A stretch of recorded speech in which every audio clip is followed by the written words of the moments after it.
So, like I said in the last Oilers video, there's nothing else to say at this point until either they make a move or they get out of this funk. Well, guess what? Something really big happened. Jay Woodcroft got fired by the team after a big win in Seattle last night. Now, I'd brought up the idea with my buddies like, okay, maybe they've already fired him or at least made the decision to fire him.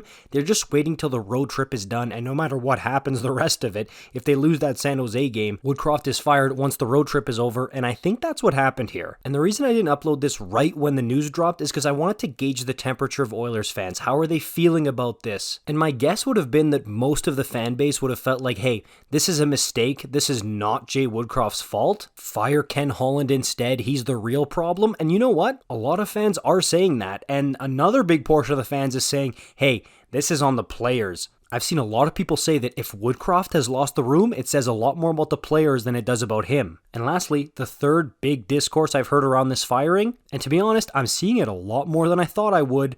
Good. Jay Woodcroft ruined the synergy of this team. He completely messed up the defensive system from what it was last year. And you can't allow a coach who's supposed to be leading a Stanley Cup contending team to lose this many games early in the season. As you can see, Oiler fans are pretty divided on this one. And honestly, rightfully so. Jay Woodcroft was beloved in that city. He took them on some of the most fun playoff rides that city has had since 2006. And the biggest thing I've seen from the "this firing was a mistake" crowd is that supposedly Jay Woodcroft is paying for Ken Holland making the big mistakes of signing that Jack Campbell deal, not properly insulating the defense by inserting guys like Vincent Desharnais and Cody Ceci, the Darnell Nurse deal. So a lot of those people are saying, why is Ken Holland still here, but Woodcroft isn't? But then you got the other side of the coin where people are saying, this team is 3-9-1 in a cup or bust year. After having a great season last year, a lot of that is on the coach. They have to make a change now in order to save the season. To be honest with you, it's been pretty wild seeing the divide between Oilers fans on this. Now, I could absolutely be wrong, but I have seen more people saying this was not Woodcroft's fault